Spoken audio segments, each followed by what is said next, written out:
la région du centre-sud où l'on vote ce dimanche. Notre envoyé spécial est actuellement sur place. Moumouni, bonjour. Bonjour, Draman Dadion. Vous êtes à Pau. Quelle est la situation du vote à l'heure où nous parlons? Draman Dadion, il faut dire qu'à l'heure où nous parlons, tout se passe très bien ici à Pau. Nous avons sonné plusieurs bureaux de vote et les bureaux de vote ont ouvert à 6 heures GMT à notre arrivée. Les électeurs vraiment se sont mobilisés et il faut ajouter que 29 partis sont en compétition ici et la CECI compte 94 bureaux de vote. Voilà. Mais quel constat de la mobilisation des électeurs? Oui, il faut dire que très tôt les gens se sont mobilisés pour accomplir leur devoir civique parce que beaucoup ont dit qu'ils préféraient venir voter assez tôt et vaquer à leurs occupations dominicales.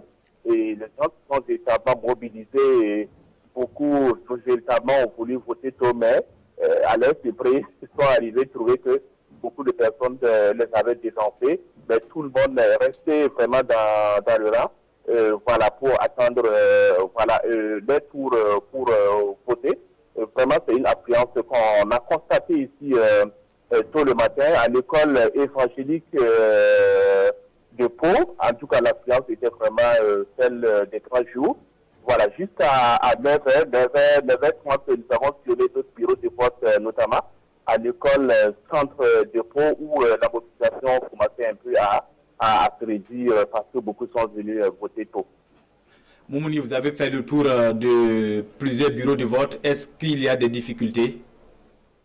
Oui, il y a des difficultés parce que dans certains bureaux de vote, il y a eu quand même quelques petits incidents. Les électeurs sont venus à 6 heures pour voter et voilà. À 6 heures, puis on a sonné et ils étaient surpris de voir que c'est en ce moment-là qu'on mettait en place certains matériels. Et lorsque nous avons voulu en savoir plus, le président du bureau de vote nous a souligné qu'ils ont eu des difficultés à sceller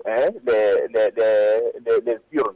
Apparemment, les scellés n'étaient pas adaptés au trou des urnes et il fallait vraiment réadapter. Malheureusement, beaucoup s'impatientaient et puis bon, ils ont commencé à faire un peu de bruit. Mais heureusement, le président du bureau de vote est sorti de calmer et ils ont pu démarrer le vote autour de 6h08.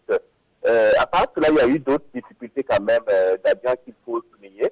Il y a beaucoup de personnes qui viennent et qui ne trouvent pas leur bureau de vote. C'est le cas d'une personne âgée, une dame qui est venue. Elle tenait véritablement à voter et sur sa carte d'électeur, il est indiqué bureau de vote numéro 10. Et à sa grande surprise, lorsqu'elle est arrivée, elle s'est rendue compte qu'il n'y a pas de bureau de vote numéro 10.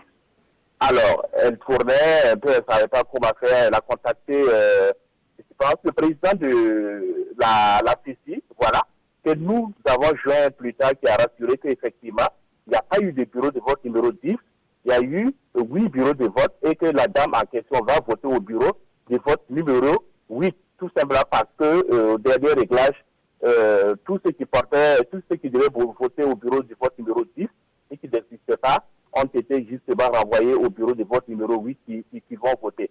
À part cela, il y a aussi des personnes qui sont là, qui se sont enregistrées 2 fois et qui ont eu 2 cartes d'électeurs. Ça veut dire qu'elles avaient une ancienne carte d'électeur et elles se sont enregistrées plus tard et qui ont obtenu une deuxième carte d'électeur. Alors, vous savez, quand c'est une situation pareille, vous avez des numéros différents. Alors, et la personne qui est venue tout dernièrement s'est enregistrée une deuxième fois et qui a perdu sa dernière carte d'électeur. Et la personne est venue avec sa vieille carte d'électeur pour voter. Et évidemment, elle n'a pas trouvé son nom sur la liste parce que l'enregistrement, c'est avec la toute dernière carte que la personne a perdue. Alors, donc, le président de la CECI a simplement dit que la personne ne pouvait pas voter. Voilà, c'est bien dommage, c'est des cas comme ça. Mais bon, il faut dire que c'est, à part ces incidents, tout se passe bien ici, ici à Pau, les gens sont véritablement mobilisés, voilà, sous les vigilants des hommes de FDS ici à Pau, Draman Dadion. Merci Moumouni Soubega. On vous retrouve dans la mi-journée pour l'actualité électorale dans la région du centre-sud. Retour